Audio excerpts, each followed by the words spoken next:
प्रिय हिंदी मित्रों, नमस्कार। हाईटेक हिंदी परिवार में आपका स्वागत है। एक नए महत्वपूर्ण वीडियो के साथ आज हम पुनः उपस्थित हैं। आज से 2 वर्ष पहले हिंदी विषय में पीएचडी को लेकर के हमने एक वीडियो बनाया था। आप सबके द्वारा वह वीडियो बहुत पसंद किया गया, बहुप्रशंसित वीडियो था। और उस वीडियो के कमेंट के नीचे ढेरों प्रश्न थे, ढेरों संशय थे, आपके मन में ढेरों सवाल थे कि सर, हिंदी विषय में पीएचडी कब की जाए, कैसे की जाए, क्यों की जाए।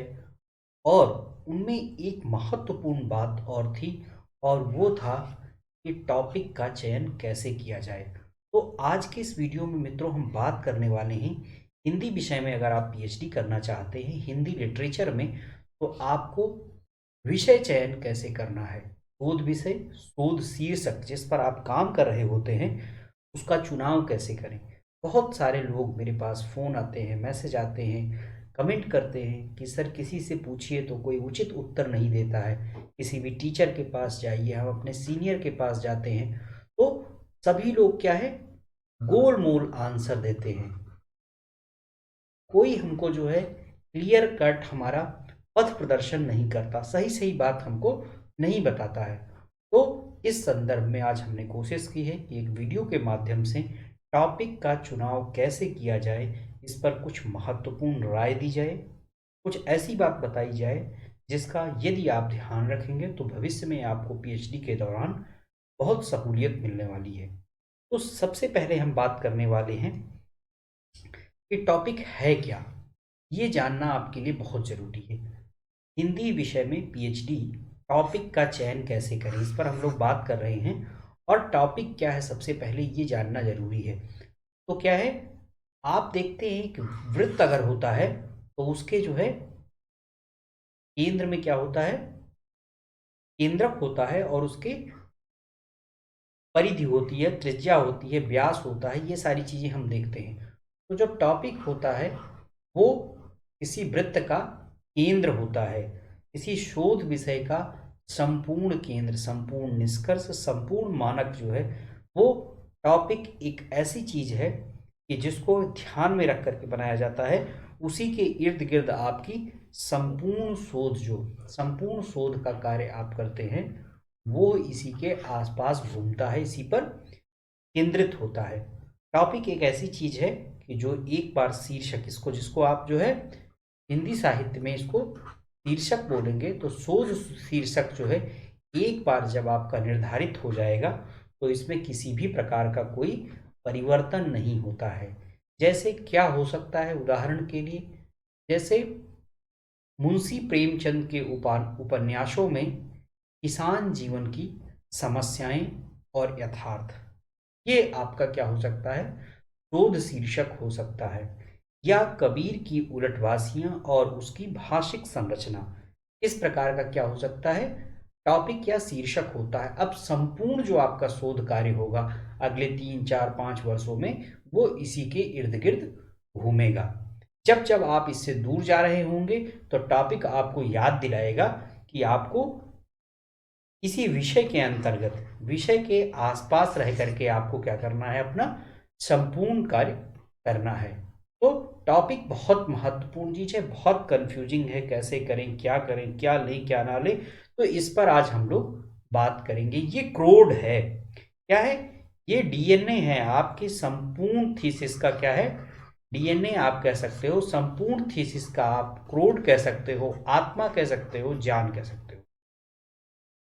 ये क्या है, यही सबसे महत्वपूर्ण चीज है। तो इसका चयन अगर एक बार कायदे से हो गया तो आप समझ लीजिए कि 50% काम, इससे आपको क्या मिल गई, मुक्ति मिल गई। जो बर्डन है, पीएचडी क्या है, जो बर्डन है उससे 50% क्या होता है, आपको मुक्ति मिल जाती है अगर सही टॉपिक का चुनाव हो गया। सही टॉपिक का चुनाव कैसे करें, इस पर ही आज हम लोग बात करें। सबसे पहली बात जो आपको ध्यान रखना है, ये वीडियो उन मित्रों के लिए है जिन्होंने एनटीए नेट जेआरएफ की परीक्षा पास कर ली है, सिनॉप्सिस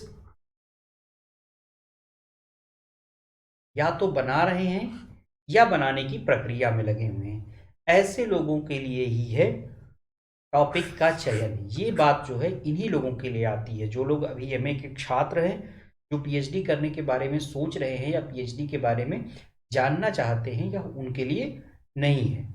तो क्या है, हमें सबसे पहले विषय की समझ होनी चाहिए। हिंदी विषय, हिंदी विषय की सीमा कहाँ तक है, परिधि क्या है, ये हमको इसकी सामान्य और संपूर्ण समझ होनी चाहिए। आप सोच रहे होंगे कि ये कौन सी जो है नई बात हम आपको बता रहे हैं। जी बिल्कुल, ये नई बात इसलिए है क्योंकि कई छात्र तो ऐसे होते हैं जो गाइड पढ़ करके, किताबें पढ़ करके, ढेर सारी मेहनत और तैयारी करके नेट जेआरएफ तो निकाल लेते हैं, लेकिन उनसे ही जब पूछा जाता है कि आपकी रुचि का विषय क्या है, आप किस विषय में काम करना चाहते हैं, या क्या चीज़ आपको पढ़ने में अच्छा लगता है, क्या नहीं अच्छा लगता है, तो वो अपनी बातों को क्रिस्टल क्लियर इसलिए नहीं बता पाते हैं क्योंकि उनको जो है विषय की सामान्य समझ नहीं होती। आदिकाल से लेकर के, हिंदी की शुरुआत आदिकाल से होती है, आदिकाल से लेकर के आधुनिक काल जिसे आप कहते हैं, या आप जो है समकालीन समय जो है, यहाँ तक की समझ आपको होनी चाहिए कि हिंदी में क्या चल रहा है, क्या नहीं चल रहा है, क्या हो रहा है, क्या नहीं हो रहा है, कौन कौन से कवि हैं, कौन कौन सी महत्वपूर्ण रचनाएं हैं, किन रचनाओं पर कौन से पुरस्कार दिए जा रहे हैं, किन रचनाओं के का भाषिक विश्लेषण हो रहा है, किन रचनाओं पर आलोचकीय समझ विकसित की जा रही है, किन पर बात की जा रही है, किन पर बात नहीं की जा रही है, किन पर विद्वानों के द्वारा ढेर सारी बात हुई है। इसकी सामान्य और संपूर्ण समझ आपको होनी चाहिए, उसके बाद ही आप टॉपिक के चयन के लिए उतरे मैदान में। अगर इसकी समझ नहीं है तो आप कोई सी हिंदी की पतली किताब, सबसे पतली किताब क्या है, विश्वनाथ प्रसाद मिश्र की किताब है हिंदी साहित्य का इतिहास, बहुत पतली सी किताब है। इस किताब को, कोई 100 पेज की किताब होगी, आप पढ़ें और हिंदी की संपूर्ण रूपरेखा को आप एक बार समझ लें कि कौन कौन सी हिंदी में गद्य विधाएं हैं, कौन सा काल कितने समय से लेकर के कितने समय तक है, किस काल की मुख्य विशेषताएं क्या हैं, मुख्य प्रवृत्तियां क्या हैं, किस काल में कौन कौन से महत्वपूर्ण कवि हैं, उन महत्वपूर्ण कवियों को किस रूप में याद किया जाता है। तो ये है विषय की सामान्य और संपूर्ण समझ। ये काम करने के बाद आप आगे बढ़ेंगे तो आपके लिए सबसे जरूरी चीज क्या है, अगर आपको शोध शीर्षक का चुनाव करना है तो विषय में क्या होनी चाहिए, आपकी रुचि होनी चाहिए।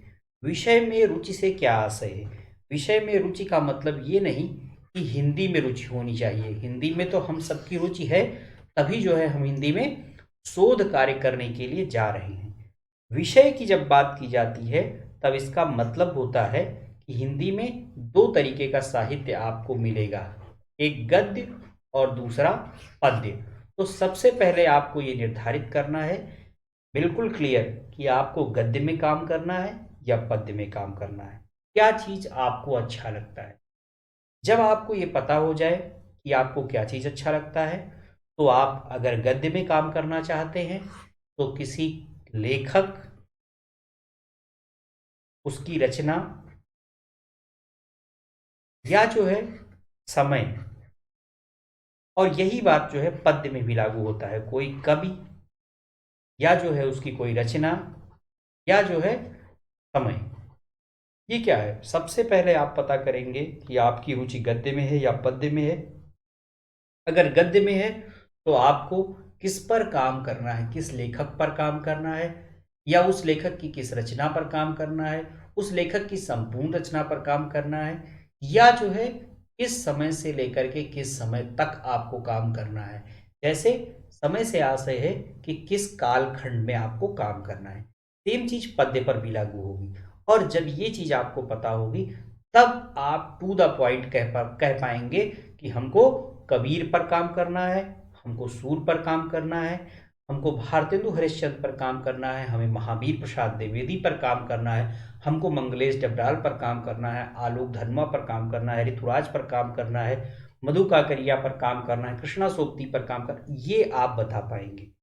कवि और लेखक की बात, आप रचनाओं की भी बात बता सकते हैं, हमको रामचरितमानस पर काम करना है, हमें सूर के पद पर काम करना है, मीरा की पदावली पर काम करना है, घनानंद के सवैये और छद पर, इस पर काम करना है। इस चीज को लेकर के आप जब बिल्कुल क्लियर होंगे, और ये काम आपको खुद से करना है, तो विषय में रुचि अगर नहीं हो तो कतई आप जो है उस दिशा में प्रयास मत करिएगा, चाहे उसके लिए कोई आपको लाख खूबियां भी बताए, किसी भी टॉपिक की लाख अच्छाइयां आपको बताई जाए, लेकिन अगर आपकी रुचि नहीं है, क्योंकि 5 साल तक अगले, एक बार आपका टॉपिक निर्धारित हो गया, अगले 5 साल तक उसको आपको लेकर के घिसना है, उस पर सारी जद्दोजहद आपको करनी है। विषय बताने वाला तो बता करके गायब हो जाएगा और सारी बला आपके सर पर आ जाएगी।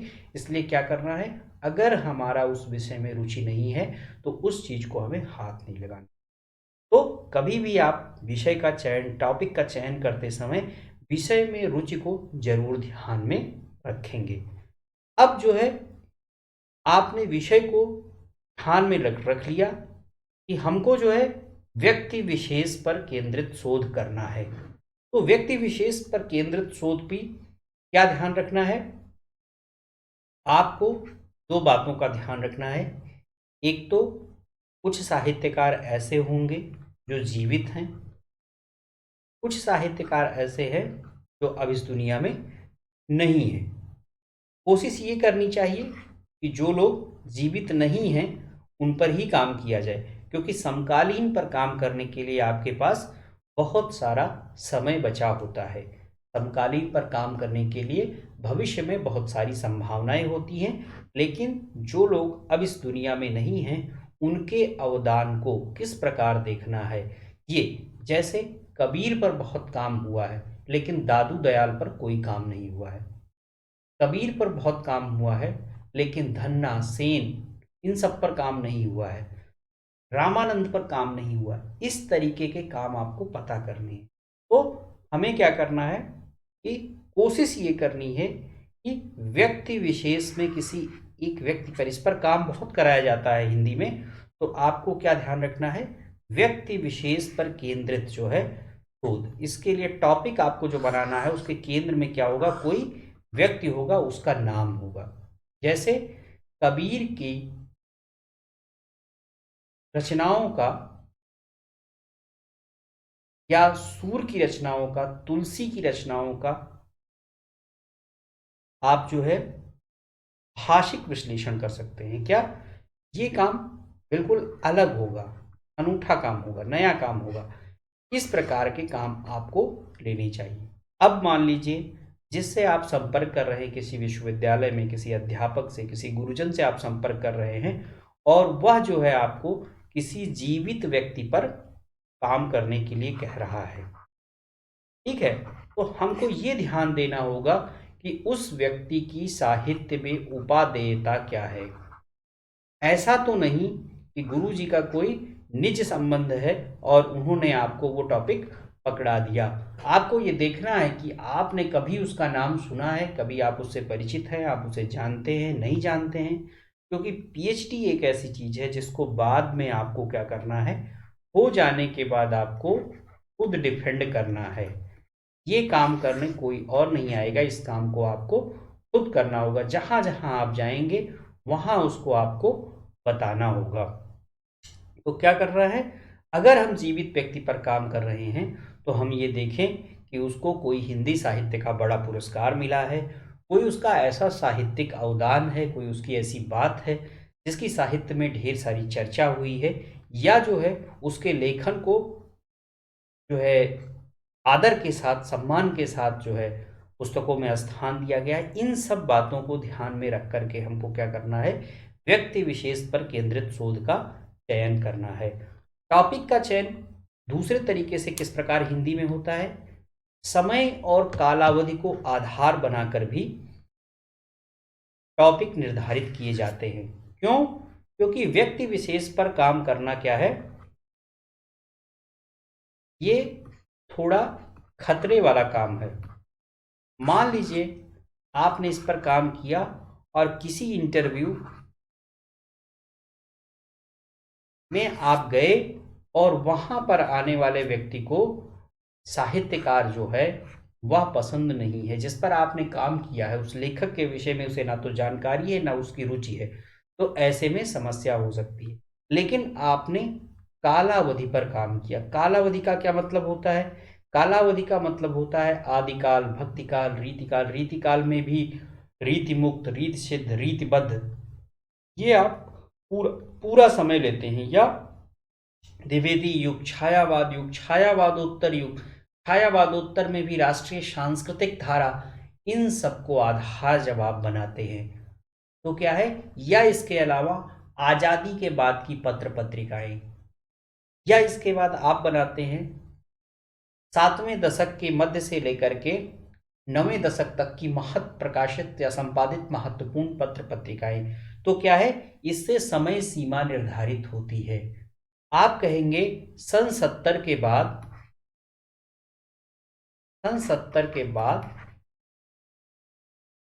भारत पाक विभाजन पर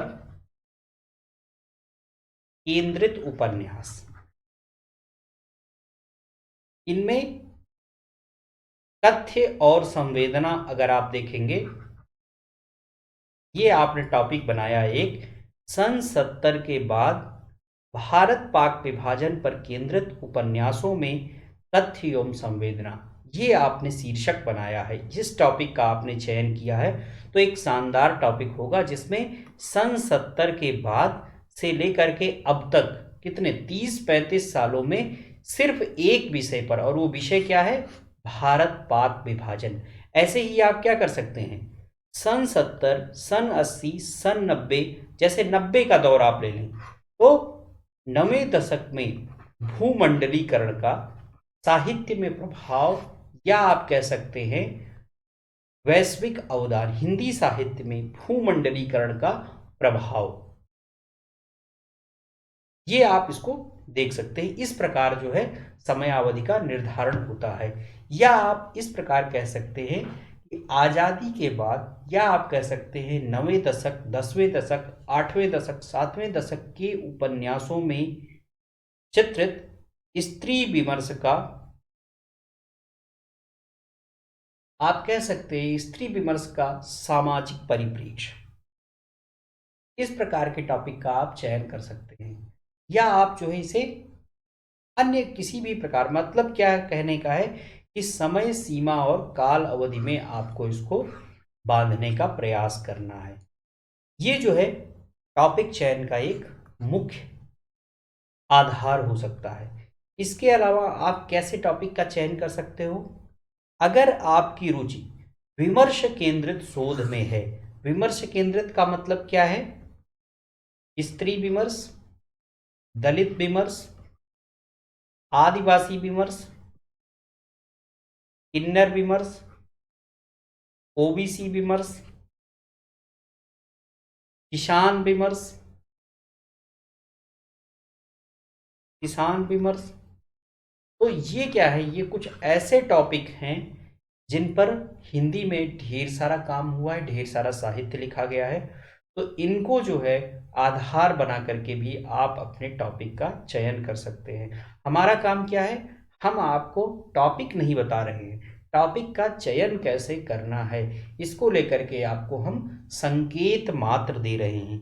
ये क्या है, श्योर एंड सर्टेन नहीं है, ये संकेत हो सकता है, और इसके आधार पर आप बेहतर रूप से शोध शीर्षक का चुनाव कर सकते हैं। उसके लिए उस दिशा में ये एक छोटा सा प्रयास है, क्योंकि आप लोगों के बहुत सारे प्रश्न थे, और हम आपसे फिर कहेंगे कि इस वीडियो को देखने के बाद पीएचडी से रिलेटेड, हिंदी पीएचडी से रिलेटेड आपके जितने भी प्रकार के प्रश्न हों उनको आप कमेंट में ज़रूर लिखिए। उनमें से जो महत्वपूर्ण प्रश्न होंगे, जो जरूरी प्रश्न होंगे और सभी के काम के प्रश्न होंगे, ऐसे प्रश्नों को निकालकर हम उन पर वीडियो लाने का प्रयास करेंगे। तो हिंदी में काम जो है 3 तरीके से टॉपिक का चयन किया जा सकता है। एक तो व्यक्ति विशेष पर काम किया जा सकता है, दूसरा समय या कालावधि को ध्यान में रख करके टॉपिक का चयन किया जा सकता है, और तीसरा विमर्श केंद्रित शोध किया जा सकता है। ये बात आपको ध्यान रखना है।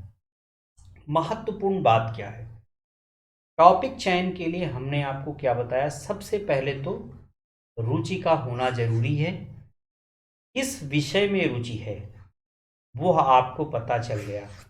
व्यक्ति में आपकी रुचि है, समय में आपकी रुचि है, विमर्श में आपकी रुचि है, ये बिल्कुल क्लियर हो गया। और उसमें से आपने चुन करके कोई एक विषय निकाल लिया, एक टॉपिक का चयन आपने कर लिया। अब टॉपिक क्लियर होने के बाद सबसे जो महत्वपूर्ण चीज है वो क्या है? सामग्री है। बहुत अच्छे से टॉपिक का आपने चुनाव कर लिया, बिल्कुल आज के समय में, आज के दौर में लिखे जाने वाले किसी एक बहुत ज्वलंत मुद्दे पर कोई उपन्यास आया है, कोई कहानी आई है, कोई नाटक लिखा गया है, आपने उसको पढ़ रखा है और आपका मन करने लगा कि मैं तो काम इसी पर करूंगा। काम ऐसे नहीं होगा, पीएचडी का काम होगा सामग्री पर। अगर सामग्री नहीं है तो आपको काम शुरू ही नहीं करना। कोई कितना भी कहे, उसकी लाख अच्छाइयां बताए, सामग्री क्या होती है? सामग्री के 3 सोर्स होते हैं, प्राइमरी, सेकेंडरी और टर्सरी। प्राइमरी सोर्स तो अक्सर अवेलेबल होता है क्या?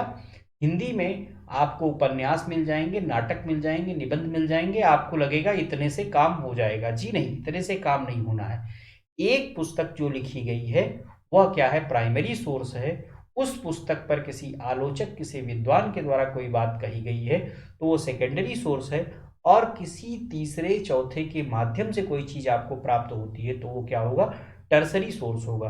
और इतने सारे सोर्स जब आपको अवेलेबल होंगे तब जाकर के आप अपने विषय का चयन निर्धारित करेंगे।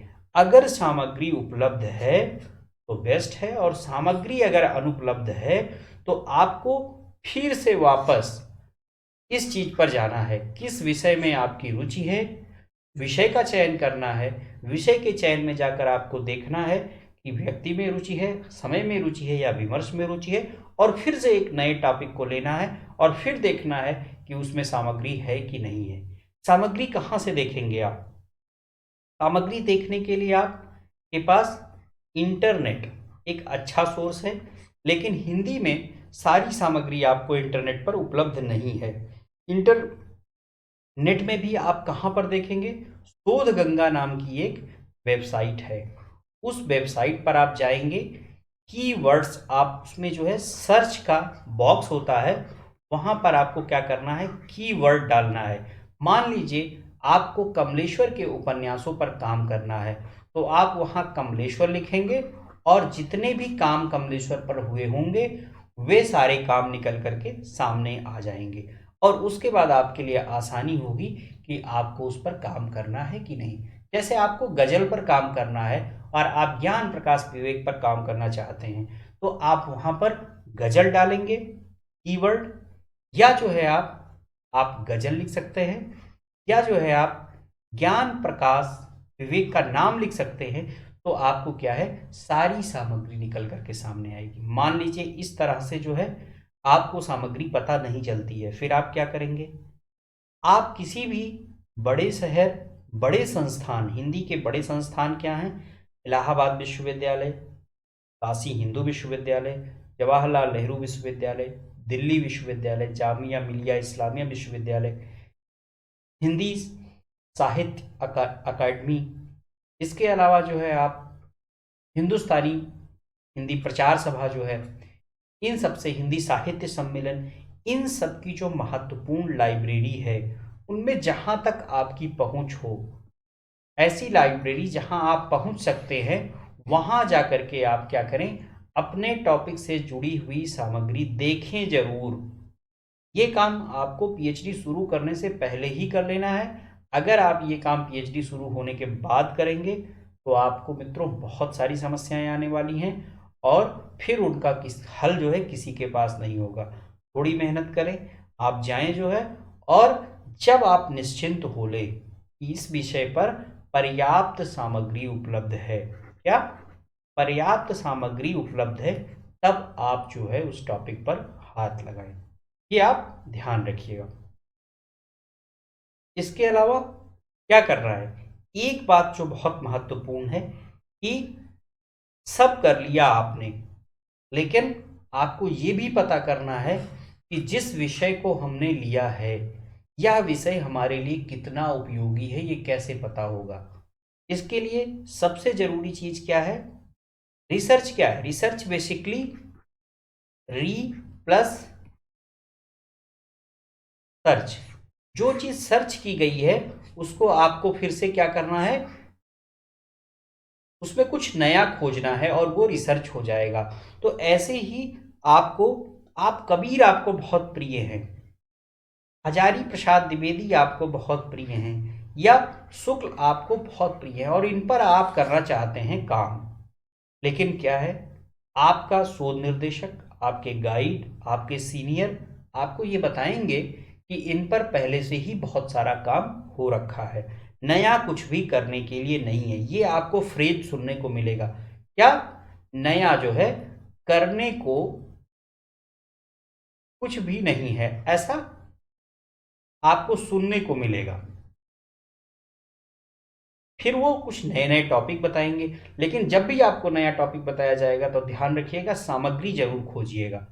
तो इन पर काम आपको क्या करना, अगर आपको इन्हीं पर काम करना है तो आप कोई ऐसी चीज ढूंढिए जिस पर अब तक किसी का ध्यान नहीं गया है, या जिस विषय पर अब तक कबीर के संबंध में काम नहीं हुआ है। कबीर को अगर आप एक नए चश्मे से देख सकते हैं तो आपको कोई दिक्कत नहीं है, आप कबीर पर भी काम कर सकते हैं। नए लोगों पर काम करने में सामग्री की बहुत सारी समस्याएं आती हैं, तो ऐसे में समकालीनों पर काम करने से पहले एक बार सामग्री जरूर खोजें। तो हमें अपने शोध की सीमाओं का निर्धारण करने के लिए क्या करना पड़ेगा, हम इंटरनेट का सहारा लेंगे या हम विश्वविद्यालयों की छानबीन करेंगे और पता करेंगे कि किस विषय पर कितने काम हो चुके हैं। जो हम सिनाप्सिस बनाते हैं उसमें भी हमको ये चीज़ मेंशन करना होता है, और जब हम साक्षात्कार के लिए, इंटरव्यू के लिए किसी भी यूनिवर्सिटी में जाते हैं तो वहाँ पूछा भी जाता है कि ये टॉपिक आप जो लेकर के आए हैं किन किन यूनिवर्सिटियों में इस विषय पर काम हुआ है, तब आपको बताना भी पड़ता है। तो अब तक हुए शोध कार्य की सीमा और संभावनाएं क्या है, इस पर भी आपको ध्यान देना है टॉपिक चयन करते समय। और क्या, सबसे अंतिम बात जो आपको बतानी है वो क्या है, तीन यहां शब्द लिखे हुए हैं, दबाव। ये आपको पीएचडी में बहुत मिलेगा, लेकिन इससे आपको पूरी तरीके से निजात पाए रहना है। इसके लिए आपको कुछ भी करना पड़ जाए, लेकिन कभी दबाव में आकर के आपको ना तो टॉपिक का चयन करना है, ना सामग्री का चयन करना है, और ना ही किसी यूनिवर्सिटी, विश्वविद्यालय या गाइड का चयन करना है। क्यों? क्योंकि एक बार चयन हो जाने के बाद दोबारा परिवर्तन के लिए अवसर समाप्त हो जाते हैं, या कह लें कि बिल्कुल कम अवसर बचते हैं। इसलिए ऐसे जो है किसी भी प्रकार के दबाव से आप बेहतर समझ सकते हैं दबाव किस प्रकार के हो सकते हैं, उन सारे दबाव से आपको बचना है। एक दो तीन लोगों से नहीं, कई सारे लोगों से एक ही विषय पर राय लेनी है।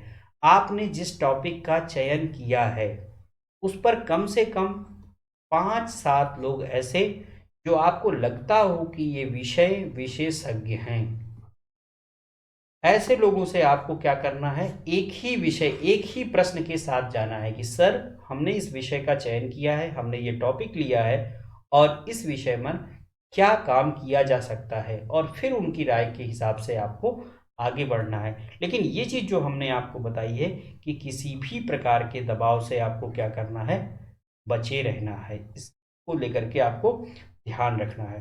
तो टॉपिक का चयन हम करते समय क्या करेंगे, एक बार जो है हम फिर से आपको जल्दी जल्दी बता देते हैं कि टॉपिक क्या है। हमने आपको बताया कि किसी भी शोध विषय का क्रोड है टॉपिक, जान है इसकी, बहुत सावधानी, क्योंकि आपसे किसी भी साक्षात्कार, किसी भी इंटरव्यू में आप जाएंगे तो वहां से सबसे पहले आपसे यही पूछा जाता है कि आपके शोध विषय का शीर्षक क्या है, टॉपिक क्या है आपका। और जैसे ही आपने टॉपिक बताया, अगर टॉपिक गड़बड़ है तो तुरंत जो है सामने से प्रश्न आएगा कि आपके टॉपिक में ये समस्या है। अगर प्रश्न नहीं आया तो फिर उस पर तरह तरह के प्रश्न पूछे जाएंगे और फिर उनके उत्तर आप आसानी से दे सकते हो। तो इसमें सबसे जरूरी चीज क्या है, हमें अपने विषय की सामान्य और संपूर्ण समझ होनी चाहिए टॉपिक चयन करने से पहले। और दूसरी बात क्या है कि विषय में आपकी रुचि होनी चाहिए।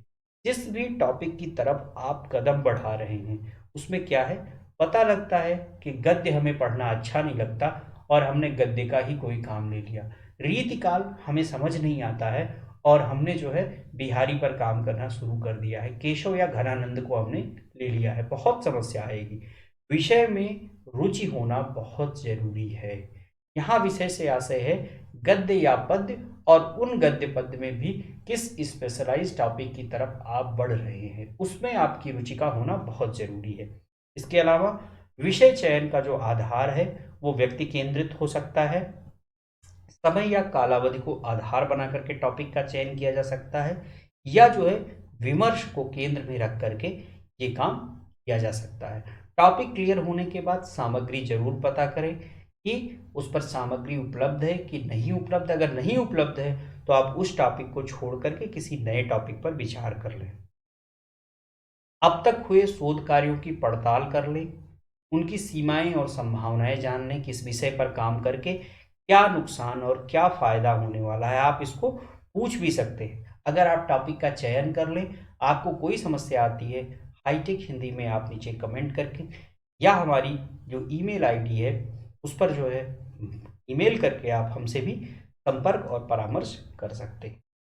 दबाव, सलाह और सुझाव। सलाह और सुझाव हमें सभी से लेना है और दबाव हमें किसी का महसूस नहीं करना है। तब जा करके हमारा जो टॉपिक चयन होगा वो बेहतरीन टॉपिक चयन होगा और जिसको लेकर के हम बहुत आराम से अपनी पीएचडी को पूरी कर पाएंगे। मुझे लगता है कि टॉपिक चयन से रिलेटेड जो भी महत्वपूर्ण शंकाएं रही होंगी आपकी, उनका समाधान जरूर इस वीडियो में हुआ होगा। इस टॉपिक चयन को लेकर के या किसी अन्य बात को लेकर के आपके जो भी प्रश्न हो सकते हैं उनको आप कमेंट में ज़रूर लिखें। हम उन पर आपके लिए नया वीडियो लेकर के आएंगे। अगले वीडियो में हिंदी प्रश्न पत्रों की जो सीरीज चल रही है NTA, net, JRF, TGT, PGT और केवीएस एनबीएस के मित्रों के लिए, वह लगातार जारी रहेगी। हम एक नए वीडियो में पुनः मिलेंगे। तब तक के लिए सभी को धन्यवाद, ढेर सारी शुभकामनाएं।